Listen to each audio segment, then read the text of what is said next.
Dito guys may nakalaban akong Masha na mayabang. Intro pa lang kasi ay binabastos ko na siya sa loob ng tore niya. Kaso di ko siya napatay, buti na lang to the rescue itong si Carmilla, tapos tinipihan ko siya sa tore nang bigla siyang umiyak. Pipi, huling tumipi sakin tulala pa hanggang ngayon. Tumanda ka mamaya kulata ka sakin. Talaga, Charmin, pak. Dito turtle fight na, kaya Ramespo na ako at binigyan ko dito si Julien. Tapos nadamay na rin ng Johnson ng kalaban.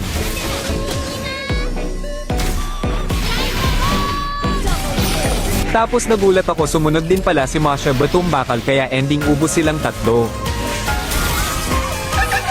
Swerte mo lag ako. Di bale durog pa rin kayo sakin mamaya mga Bisaya. Talaga, hindi sana pinabillboard mo. Naka-Masha Johnson combo nga pala sila dito guys, mahihirapan kami dito kapag nakalamang sila. Dito tumama ulti ni Carmilla sa dalawa, kaya pinilit kong maka-ulti para ma-airborne nitong dalawa. Buti na lang at nakil natin ang core nila at bonus balang itong si Sisi Leon. Kaya nakuha namin ang turtle. Pagbalik ko ng lane ay nagulat ako dahil nabundol tayo ni Johnson at di nakagalaw. O ano, di ka ba makagalaw boy? Wala pang nakakatalo sa combo namin, alam mo ba lahat ng harang giba? Lakas oh. Oh my God. Ang lakas oh. Aba may kayabangan din pala tong yawa na ta. Dito nakabangga sila kaya pinuntahan ko at nabigyan natin si Masha Batumbakal. Masyadong malalim dito si Julien kaya dinamay na namin. Tapos dumalaw ako sa mid at natalunan ko si Sisi Leon, kaso naka-purify pa, pero okay lang dahil na-kill pa rin natin. Tapos masyado nang kumukulit dito si Harith kaya binigyan ko na rin, naka-purify pa siya dito pero mag-Facebook ka muna brother. Dito dumalaw na kami sa top lane kasi andito yung dalawa, ang ganda nga ng ulti dito ni Carmilla kaya naangat ang dalawa.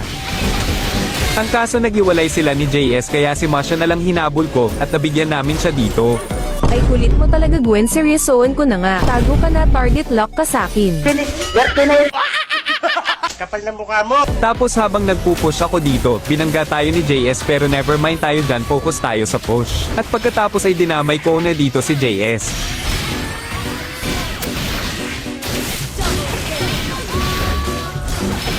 Pagbalik ko ng mid ay may nabangga na naman ng mga yawa. Kaya pinukosan ko na lang dito si Masha. Tapos mag-aabang pa sana dito si Julien pero hindi pwede yan idol, matulog ka muna. Nga pala baka bago ka lang sa ating page at gusto mo ng mga ganitong videos ay i-like at follow muna ang ating page. Namimigay nga pala tayo ng Starlight at FX skin sa masisipag nating supporters. Nagpabangga nga dito si Carmilla kay JS kaya nabigyan ulit namin ng dalawa dito. Panoorin nyo guys kung paano namin binugbog ang kalaban dito.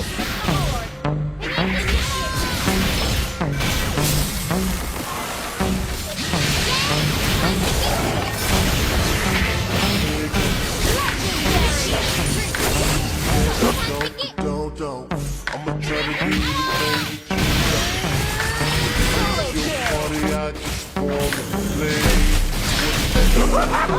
That thing that's got me like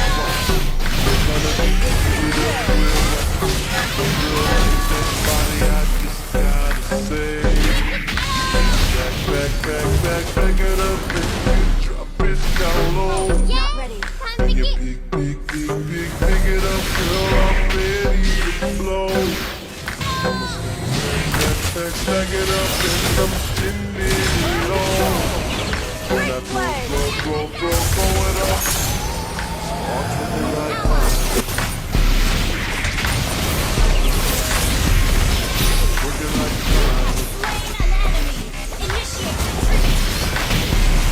Looking like mine.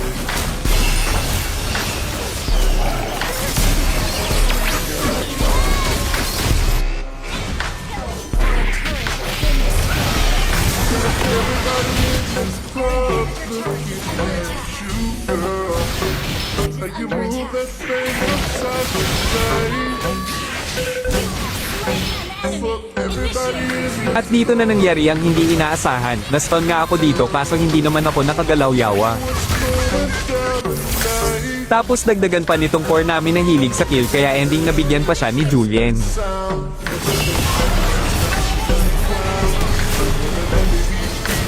So ayun guys, na comeback na naman tayo yawa. back it up and you drop it.